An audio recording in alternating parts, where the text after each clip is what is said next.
जय हिंद। स्वागत करते हैं आपका हमारे अपने YouTube चैनल आर्मी तैयारी पर। आज हम सभी Indian army women military police का 2019 का क्वेश्चन पेपर लेकर आए हुए हैं। ये जो क्वेश्चन है ये इंडियन आर्मी के द्वारा पिछले साल जो एग्जाम हुआ था जून से जुलाई के बीच में उस दौरान किया गया था। ये 2019 का क्वेश्चन पेपर है और देखिए ये हमारा पार्ट 1 होने वाला है। इसमें हम टोटल 25 क्वेश्चन डिस्कस करेंगे और नेक्स्ट पार्ट 2 में टोटल 25 क्वेश्चन, टोटल 50 क्वेश्चन आते हैं तो 25 पार्ट 1 पार्ट 2 में हम सब डिस्कस कर लेंगे। देखिए शुरू करने से पहले सिलेबस देख लिया जाए क्या है मिलिट्री पुलिस का सिलेबस। तो देखो आपका जीके से जो है आपके टोटल 15 क्वेश्चन आएंगे। फिर उसके बाद आपका अगर जीएस जनरल साइंस से आपके टोटल 15 क्वेश्चन आएंगे। आगे देखो आपका मैथ, तो मैथ से भी आपके टोटल 15 क्वेश्चन ही आएंगे। और फिर एक लास्ट हो जाएगा देखो आपका रीजनिंग, और रीजनिंग से आपके टोटल 5 क्वेश्चन आएंगे। कितने क्वेश्चन होंगे तो 15 30 और 15 ये 15 लिखा हुआ 5 लिखा हुआ है 15 30 और 15 45 और 5 हो गए 50।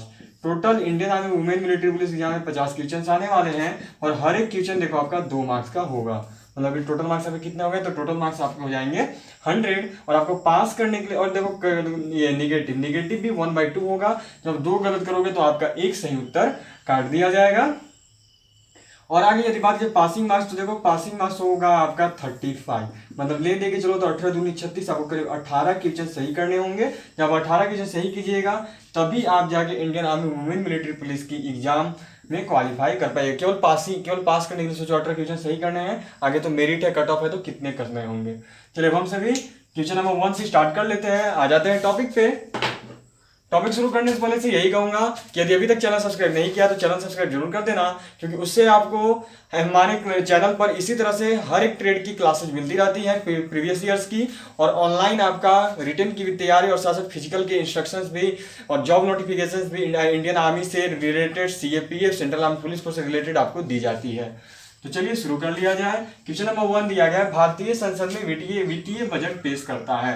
पूछा गया कि भारतीय संसद में वित्तीय बजट पेश कौन करता है। ए भारतीय रिजर्व बैंक के गवर्नर, बी बजट मंत्री, सी वित्त मंत्री या फिर डी वित्त सचिव। देखिए इसका सही उत्तर हो जाएगा सी वित्त मंत्री, फाइनेंस मिनिस्टर। ये जो है बजट पेश करते हैं। और अभी इस क्या हो गया सी, और अभी 2019, ठीक है 2019 से लेकर 2024 का कार्यकाल किसका है सेंटर में, तो आप सभी जानते हैं कि वो है नरेंद्र मोदी जी का। और नरेंद्र मोदी जी के कार्यकाल में वित्त मंत्री कौन है तो वो है देखो निर्मला सीतारमण जी। तो 2024 तक तो यही रहने वाली हैं। अब 2024 के बाद जो होगा, जब 2024 में इलेक्शन होगा उसके बाद देखा जाएगा, लेकिन 2024 तक तो निर्मला सीतारमण ही रहने वाली हैं। और बजट कौन पेश करते हैं तो हर बार करते हैं वित्त मंत्री। चलिए हम सभी क्वेश्चन नंबर 2 2 नंबर सवाल देख लेंगे। 2 नंबर सवाल किया जा रहा है, भारत की सबसे लंबी नदी कौन है। हमें बताना है कि भारत की सबसे लंबी नदी कौन है। ऑप्शन है ए गंगा, बी ब्रह्मपुत्र, सी कावेरी या फिर डी नर्मदा। देखिए इसका सही उत्तर हो जाएगा गंगा। गंगा जो है भारत की सबसे लंबी नदी है। कौन नदी है तो वो हो गई गंगा। गंगा जो है भारत की सबसे लंबी नदी है। हम सभी क्वेश्चन नंबर 2 2 नंबर सवाल देख लेते हैं। 3 नंबर सवाल किया जा रहा है, भौतिक शास्त्र में नोबेल पुरस्कार जीतने वाले प्रथम भारतीय का नाम बताएं। हमें किसे बताना है भौतिक शास्त्र में, मतलब फिजिक्स बोल सकते हो। फिजिक्स में भौतिक शास्त्र में नोबेल पुरस्कार जीतने वाले प्रथम भारतीय का नाम डॉट है। नाम क्या है। ए सी.के. नायडू, बी रंगनाथ मिश्रा, सी अमर्त्य सेन या फिर डी सी.वी. रमन। देखिए का सही उत्तर हो जाएगा D CV. Raman. CV. Raman जो थे प्रथम भारतीय थे, सी.वी. रमन जी जो थे प्रथम भारतीय थे भौतिक शास्त्र में नोबेल पुरस्कार जीतने वाले, सी.वी. रमन। चलिए इसी के साथ हमारा क्वेश्चन नंबर 3 भी कंप्लीट हो गया। हम सभी क्वेश्चन नंबर 4 देख लेते हैं। 4 नंबर सवाल हमसे किया जा रहा है, निम्न में से किसने 1857 की क्रांति में भाग नहीं लिया था। हमें बताना है कि 1857 की क्रांति में निम्न में से किसने भाग नहीं लिया था। अब देखिए 1857 की क्रांति किसके खिलाफ हुई थी, तो आप सब जानते हो कि अंग्रेजों के खिलाफ विद्रोह की शुरुआत यहीं से हुई थी। 1857 की क्रांति से ही हुई थी। जी हाँ दोस्तों, विद्रोह की जो शुरुआत हुई थी वो 1857 की क्रांति के बाद ही हुई थी अंग्रेजों के खिलाफ। तो चलिए देख लेंगे। ऑप्शन क्वेश्चन है, निम्न में से किसने 1857 की क्रांति में भाग नहीं लिया था। ए तात्या टोपे, बी टीपू सुल्तान, सी रानी लक्ष्मीबाई या डी नाना साहेब। देखिए इसका सही उत्तर है टीपू सुल्तान। टीपू सुल्तान जी जो थे वो उन्होंने 1857 की क्रांति में अंग्रेजों के खिलाफ भाग नहीं लिया था। चलिए अब चलिए क्वेश्चन नंबर 5 नंबर सवाल देख लेते हैं। सवाल हमसे किया जा रहा है, निम्न में से किस राज्य की सबसे लंबी तटरेखा है। हमें बताना है कि भारत देश में किस राज्य की सबसे लंबी तटरेखा है। किस तटरेखा का मतलब क्या हुआ, किस राज्य की सबसे अधिक जलीय सीमा है, जिसका सीमा जल से जुड़ा हुआ हो, स्थल से नहीं, किसी दूसरे राज्य से। किसी दूसरे देश से, राज्य से नहीं, किसी दूसरे देश से, उसे तटरेखा बोलते हैं। देखिए ऐसे क्या होता है कि किसी भी राज्य की स्थलीय सीमा जुड़ी होती है किसी देश से, तो वो देश सबसे ज्यादा स्थल सीमा किस देश से जुड़ा हुआ है। उसी तरह यहाँ पे तटरेखा, तटरेखा का मतलब है कि किस राज्य का जो तटीय सीमा है वो दूसरे राज्यों से, दूसरे देश से जुड़ा हुआ है, और किसकी जो है तटरेखा सबसे ज्यादा, किसके राज्य के किनारे सबसे ज्यादा तट है, कौन तटों पे बसा हुआ है। देखिए क्वेश्चन नंबर 5 किया गया, निम्न में से किस राज्य की सबसे लंबी तटरेखा है। ए तमिलनाडु, बी कर्नाटका, सी गुजरात या फिर डी आंध्र प्रदेश। देखिए आंध्र प्रदेश है, इसकी जो है राज्य की सीमा सबसे ज्यादा तटों से लगी हुई है, सबसे ज्यादा ये जो राज्य है ये तटों से लगा हुआ है। तटरेखा किस राज्य में है, तो वो है डी आंध्र प्रदेश में।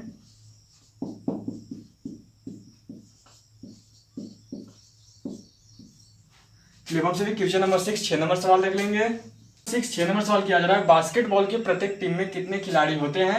हमें बताना है कि बास्केटबॉल जो गेम होती है उसमें प्रत्येक टीम में कितने खिलाड़ी होते हैं। देखिए बास्केटबॉल गेम कौन सी है, तो वो दोनों तरफ खिलाड़ी होते हैं, सीमित खिलाड़ी होते हैं, और दोनों एक बास्केट में बॉल डालने के लिए भाग रहे होते हैं, वही बास्केटबॉल होता है। देखिए ऑप्शन है A number 6, B number 7, C number 4 या फिर डी नंबर 5। कितने खिलाड़ी होते हैं, इसका सही उत्तर हो जाएगा 5। बास्केटबॉल के प्रत्येक टीम में जो है 5 खिलाड़ी होते हैं। चलिए हम सभी क्वेश्चन नंबर 7 7 नंबर सवाल कर लेते हैं। 7 नंबर सवाल दिया गया है, डेमोक्रेसी शब्द को किस भाषा से लिया गया है। हमें बताना है कि डेमोक्रेसी शब्द को किस भाषा से लिया गया है। ऑप्शन है ए ग्रीक, बी हिब्रू, सी अंग्रेजी या फिर डी लैटिन। अब देखिए डेमोक्रेसी का मतलब समझ लीजिए, तो डेमोक्रेसी मतलब होता है लोकतंत्र। जी हाँ, डेमोक्रेसी मतलब होता है लोकतंत्र, और डेमोक्रेटिक मतलब होता है लोकतांत्रिक। तो ये क्या डेमोक्रेसी पूछा गया है, तो डेमोक्रेसी शब्द किस भाषा से लिया गया है। ए ग्रीक, बी हिब्रू, सी अंग्रेजी या फिर डी लैटिन। ठीक है, इसका सही उत्तर हो जाएगा ग्रीक। डेमोक्रेसी शब्द जो है वो ग्रीक भाषा से लिया गया है। चलिए हमारे यहाँ पे क्वेश्चन नंबर 7 भी कंप्लीट हो गया। अब हम सभी क्वेश्चन नंबर 8 देख लेते हैं। 8 नंबर सवाल किया जा रहा है, फीफा का मुख्यालय कहाँ है। हमें बताना है कि फीफा का मुख्यालय कहाँ है। A Berlin, B Vienna, C France या फिर डी ज्यूरिच। इसका सही उत्तर हो जाएगा ज्यूरिच। इसका जो मुख्यालय है वो ज्यूरिच में है।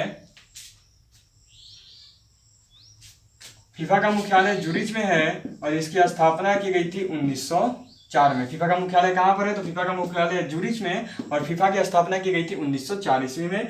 चलिए हम सभी क्वेश्चन नंबर 9 नंबर सवाल कर लेते हैं। नंबर 8 नंबर सवाल किया जा रहा है, फीफा का मुख्यालय कहाँ है। हमें बताना है कि फीफा का मुख्यालय कहाँ है। A Berlin, B Vienna, C France या फिर डी ज्यूरिच।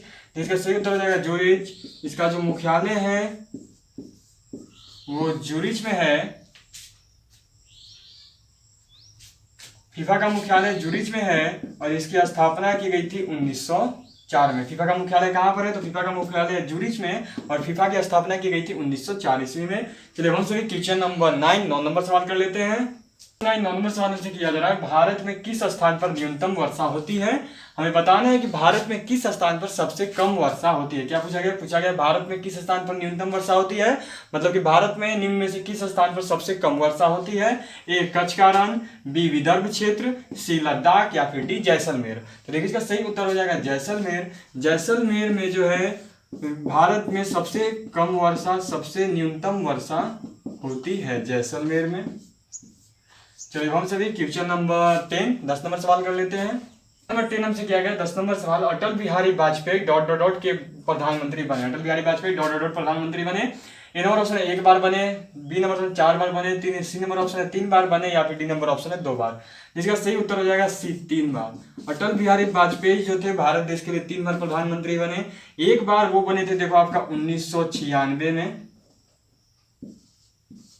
और इस वक्त देखो उनका ज्यादा कार्यकाल नहीं था, कुल 13 से 15 दिनों के लिए ही था। जब वो 96 में बने तो उनका ज्यादा कार्यकाल नहीं था, करीब 13 से 15 दिनों के लिए ही था। आगे देखो वो बने आपका 98 से 99 के लिए फिर से, और जब वो 98 से 99 के लिए बने तो इनमें भी ज्यादा उनका नहीं, केवल 13 महीना का ही कार्यकाल था।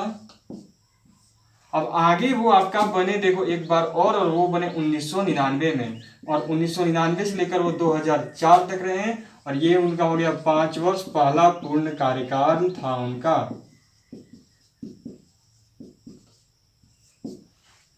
चलिए ये हो गया, यही थे। 96 में 3 बार बने थे भारत के प्रधानमंत्री। ए 1996 में एक बार बने थे 1996 में 13 से 15 दिनों के लिए, दूसरी बार बने थे 98 से 99 में, ये 99 लिखा गया है।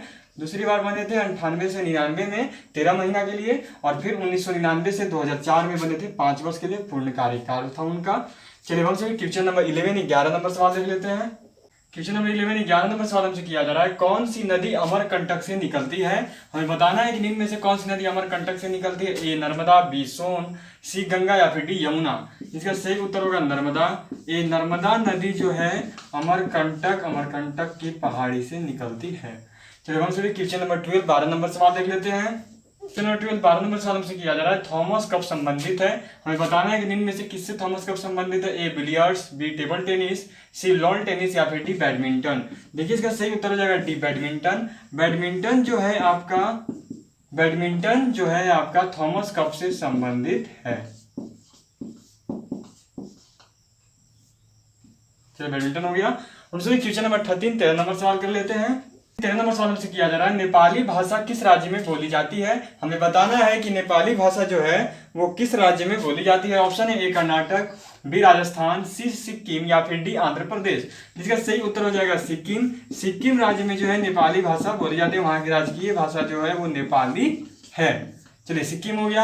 हम सभी क्वेश्चन नंबर 14 14 नंबर सवाल कर लेंगे। क्वेश्चन नंबर 14 14 नंबर सवाल हमसे किया जा रहा है, उड़ीसा का कोणार्क मंदिर किसके द्वारा बनवाया गया था? क्या बोला गया है? बोला जा रहा है कि उड़ीसा का कोणार्क मंदिर किसके द्वारा बनवाया गया था। ए नंबर ऑप्शन है कृष्णदेव राय, बी नंबर ऑप्शन है अशोक, सी नंबर ऑप्शन दिया है चंद्रगुप्त या फिर डी नंबर ऑप्शन है नरसिंह देव। देखिए इसका सही उत्तर हो जाएगा नरसिंह देव। नरसिंह देव के द्वारा जो है उड़ीसा के कोणार्क मंदिर का निर्माण कराया गया था, नरसिंह देव जी के द्वारा। चलिए अब हम सभी क्वेश्चन नंबर 15 नंबर सवाल देख लेंगे। 15 नंबर सवाल हमसे किया जा रहा है, पृथ्वीराज चौहान ने ... से विवाह किया था जो उनके शत्रु जयचंद की पुत्री थी। हमें बताना है कि निम्न में से किससे पृथ्वीराज चौहान ने विवाह किया था जो कि उनके शत्रु जयचंद की पुत्री थी। ऑप्शन है ए कृष्णावती, बी ध्रुववती, सी संयुक्ता या फिर डी सौम्यवती। इसका सही उत्तर हो जाएगा संयुक्ता। पृथ्वीराज चौहान ने संयुक्ता से शादी की थी और जो कि उनके शत्रु जयचंद की पुत्री भी थी। चलिए देखिए यहाँ पे हमारा जो है जीके का सेक्शन कंप्लीट हो गया। आपका टोटल 15 क्वेश्चन जीके से आते हैं, हमारे यहाँ पे 15 जीके का कंप्लीट हो चुका है। अब हम सभी जीएस जनरल साइंस का सेक्शन स्टार्ट करते हैं जिसमें हमारा 15 क्वेश्चन है। तो चलिए क्वेश्चन नंबर 16 देख लेते हैं। क्वेश्चन नंबर 16 16 नंबर सवाल हमसे किया जा रहा है, मानव खोपड़ी में ... हड्डियां होती हैं। हमें बताने हैं कि मानव खोपड़ी में कितनी हड्डियां होती हैं। ए 22, बी 20, सी 24 या फिर डी 21। देखिए सही उत्तर हो गया 24। मानव खोपड़ी में जो है सी 24 हड्डियां होती हैं। अब हम सभी क्वेश्चन नंबर 17 17 नंबर सवाल हमसे किया गया, मस्तिष्क ज्वर नामक रोग निम्न में से किसके कारण होता है। ए मक्खियां, बी मच्छर, सी वायरस या फिर डी तिलचट्टे। तो इसका सही उत्तर हो जाएगा मच्छर। मस्तिष्क रोग का मतलब क्या है? देखो माइंड फीवर। मस्तिष्क रोग का मतलब आपसे मस्तिष्क ज्वर बोला जा रहा है। मस्तिष्क ज्वर नामक रोग निम्न में से किसके कारण होता है। और मस्तिष्क ज्वर को इंग्लिश में बोलते हैं माइंड फीवर। और माइंड फीवर की जो बीमारी वो मच्छर के काटने की वजह से होती है। इसका सही उत्तर हो गया क्या? तो वो हो गया बी। और बी में क्या आपका माइंड फीवर, वो मच्छर के काटने के कारण होता है। चलिए हम सभी क्वेश्चन नंबर 18 18 नंबर सवाल देख लेंगे। नंबर सवाल हमसे किया जा रहा है, नाइट्रोजन की खोज किसने की। ए फैराडे, बी हिजनबर्ग, सी हुक या फिर डी रदरफोर्ड। ऑप्शन दिया गया ए फैराडे, बी हिजनबर्ग, सी हुक या फिर डी रदरफोर्ड। किसने की थी खोज नाइट्रोजन की? तो देखिए इसका सही उत्तर हो जाएगा डी रदरफोर्ड। अब देखिए रदरफोर्ड का पूरा नाम क्या है। तो रदरफोर्ड का पूरा नाम हो गया आपका, देखो डेनियल रदरफोर्ड। डेनियल रदरफोर्ड, ठीक है, डेनियल रदरफोर्ड। और इसकी खोज इन्होंने कब की थी? तो इसकी खोज देखो इन्होंने की थी 1772 ईस्वी में। चलिए हम सभी क्वेश्चन नंबर 19 नंबर सवाल कर लेंगे। क्वेश्चन नंबर 19 हमसे किया गया, पलायन वेग का दर क्या है। हमसे पूछा गया पलायन वेग का दर, पलायन वेग का स्पीड क्या है। ए 10 किलोमीटर पर सेकंड, बी 11 किलोमीटर पर सेकंड, सी 13 किलोमीटर पर सेकंड या फिर डी 12 किलोमीटर पर सेकंड। देखो इसका सही उत्तर हो जाएगा बी 11 किलोमीटर पर सेकंड। पलायन वेग का जो दर है वो है आपका 11 किलोमीटर पर सेकंड। और ये हमारा किस ऑप्शन में दिया गया? तो वो दिया गया है बी में। चलिए हम सभी क्वेश्चन नंबर 20 नंबर सवाल कर लेंगे। 20 नंबर सवाल हमसे किया जा रहा है, रोडेंसिया स्क्यूरस का वैज्ञानिक नाम है। बताना है कि रोडेंसिया स्क्यूरस निम्न में से किसका वैज्ञानिक नाम है। ए चूहा, बी सांप, सी गिलहरी या फिर डी खरगोश। देखो इसका सही उत्तर हो जाएगा सी गिलहरी। गिलहरी जो है, गिलहरी का वैज्ञानिक नाम है रोडेंसिया स्क्यूरस, ठीक है, रोडेंसिया स्क्यूरस गिलहरी का वैज्ञानिक नाम है। हम सभी क्वेश्चन नंबर 21 नंबर सवाल देख लेते हैं।